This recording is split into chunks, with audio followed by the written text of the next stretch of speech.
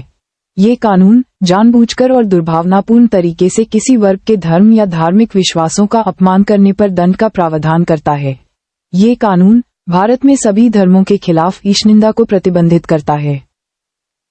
ایشنندا کا مطلب ہے ایشور کی شردھا، دھارمک یا پوتر لوگوں سے جڑی چیزوں یا دھارمک روپ سے انولنگھنیہ کاموں کا اپمان یا اومان نہ کرنا۔ اس معاملے پر آل انڈیا مسلم پرسنل لا بورڈ کے صدر جناب خالد سیف اللہ رحمانی صاحب نے پریس نوٹ میں کہا کہ بد زبان یتی نرسنہانند نے پیغمبر اسلام صلی اللہ علیہ وسلم کی شان میں جو گستاخانہ کلمات کہے ہیں وہ قطعاً ناقابل برداشت ہیں اور سرخ لکیر کو عبور کرنے کے مترادف ہیں، مطلب لال لائن کو کراس کرنے کے برابر ہے۔ اور انہوں نے کہا حکومت کو چاہیے کہ ایسے بد زبان شخص پر کیس چلائے اور اس کی صحیح جگہ یعنی جیل پہنچائے، کیونکہ یہ کروڑوں مسلمانوں کے دل آزاری کا معاملہ ہے۔ پریس بیان کے دوران انہوں نے کہا کہ اسلام کا تصور واضح ہے، وہ تمام مذاہب کی جو مقدس شخصیتیں ہیں، چاہے ہم ان پر ایمان رکھتے ہوں یا نہیں رکھتے ہوں، لیکن ہمارے لیے ان کا احترام کرنا، ان کی بے احترامی سے بچنا، ان کے ماننے والوں کے دل آزاری سے اجتناب کرنا مطلب بچنا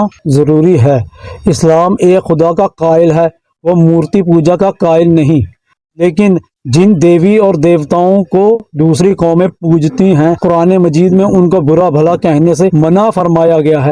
یہ ہے مذہب، یہ ہے عقیدہ اور دھرم کے معاملے میں دو صحیح طریقہ کار جس سے سماج میں امن امان قائم رہ سکتا ہے اور جو سماج کے تمام طبقات کو جوڑ سکتا ہے۔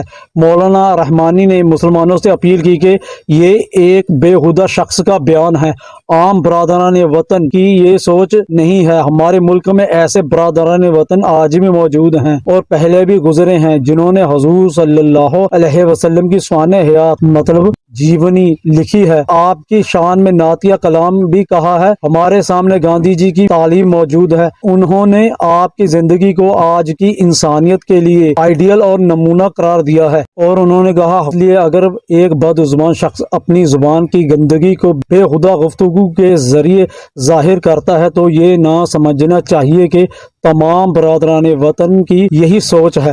البتہ ہمیں اس بد زبان کے خلاف قانونی لڑائی بھی لڑنی چاہیے۔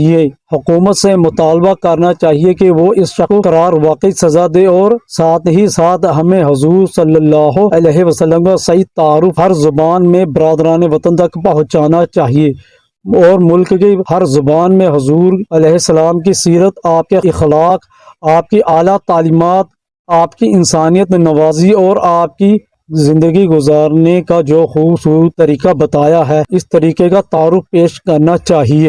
اس وقت ایک بہت بڑی بات، بہت مسلمانوں کے لیے اس سے زیادہ تکلیف دہ کوئی بات ہو ہی نہیں سکتی، وہ ہے رسول اقدس صلی اللہ علیہ وسلم کی شان مبارک میں گستاخی کا مسئلہ۔ مسلمان کسی قیمت پر اس کو تسلیم نہیں کر سکتا۔ بیان فرمایا کہ آدمی اس وقت تک مسلمان نہیں ہو سکتا جب تک حضور صلی اللہ علیہ وسلم کی ذات گرامی اس کو اس کی زندگی سے، اس کے والدین سے، اس کے بال بچوں سے بھی زیادہ عزیز نہ ہو جائے۔ یہی حضور کی محبت ہے، وہ محبت جو اولاد سے بڑھ کر ہے، وہ محبت جو ماں باپ سے بڑھ کر ہے، وہ محبت جو اپنے وجود سے بڑھ کر ہے۔ مومن اپنے رگ گلو کا آخری قطرہ لہو نچوڑ سکتا ہے لیکن حضور صلی اللہ علیہ وسلم کی شان میں گستاخی کے ایک حرف کو گوارا نہیں کر سکتا ہے۔ کہ ہم جو بھی قدم اٹھائیں وہ قانون کے دائرے میں رہتے ہوئے اٹھائیں، مؤثر قدم اٹھائیں، اپنی برہمی کا اظہار کریں، ایسے واقعات کو روکنے کی کوشش کریں لیکن قانون کو اپنے ہاتھ میں نہیں لیں۔ اور یہ ایک واقعے دو واقعے سے مسئلہ حل ہونے والا نہیں، بڑے پیمانے پر ہمیں احتجاج کر کے اور دوسری قوموں کو، دوسری مذہبی اقلیتوں کو، بلکہ مذہبی اکثریت کو بھی ساتھ لے کر حکومت سے مطالبہ کرنا چاہیے کہ وہ گستاخی مذہب کے سلسلے میں ایک سخت قانون بنائے۔ مسلمانوں کو ہمارے آقا صلی اللہ علیہ وسلم نے یہ مزاج دیا، اسلام وسلم نے یہ مزاج دیا، اسلام نے کہا ہم اللہ کے سوا کسی کو خدا نہیں مانتے، لیکن قرآن نے کہا کہ دوسری قومیں جن دیویوں اور دیوتاؤں کی پوجا کرتی ہوں تم ان کو برا بھلا مت کہو تاکہ ان کی دل آزاری نہ ہو۔ مسلم کہ جس سے کسی مذہب کی، مذہبی مقدس شخصیتوں کی بے احترامی نہ ہو۔ آپ سب لوگ اس میں ووٹ کے ساتھ ہیں انشاءاللہ؟ انشاءاللہ 80% برادران وطن کے درمیان ہم نے کتنے لوگوں سے رسول اللہ صلی اللہ علیہ وسلم کا تعارف کرایا ہے؟ یہ ہماری بہت بڑی کمزوری ہے، ہمارا قصور ہے۔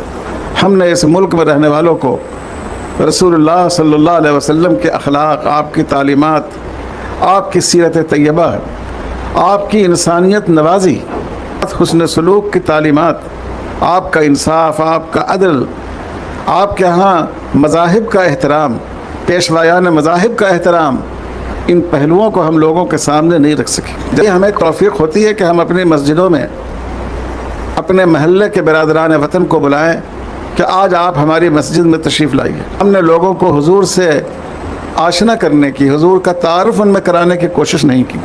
ہم نے لوگوں کو حضور سے آشنا کرنے کی، حضور کا تعارف ان میں کرانے کی کوشش نہیں کی۔ یہ جو ملک ہے جو پتھر کو پوجتا ہے، جو سانپ کیڑے کو پوجتا ہے، اس کے خمیر میں اہانت نہیں ہے۔ نفرت تو بعض دفعہ پیدا ہو جاتی ہے لیکن کہیں قیامت کے دن ہمارا حضور صلی اللہ علیہ وسلم ہمارا اور آپ کا دامن نہ تھام لے کہ میرے بارے میں جو یہ باتیں کہی گئیں اس میں تمہارا بھی قصور تھا، تمہاری غفلت کی وجہ سے تم نے ہمارا تعارف نہیں کرایا۔ تم نے چھوٹی بڑی اور مختلف زبانوں میں ڈھیر ساری کتابیں موجود ہیں جو حضور صلی اللہ علیہ وسلم کی سیرت پر ہیں، ہزاروں لاکھوں کی تعداد میں اس کو چھاپیے۔ ایک ایک غیر مسلم بھائی کو آپ جا کر ان کے ہاتھوں میں محبت کے ساتھ پیش کیجیے، اللہ اس سے بڑی تبدیلی آئے گی۔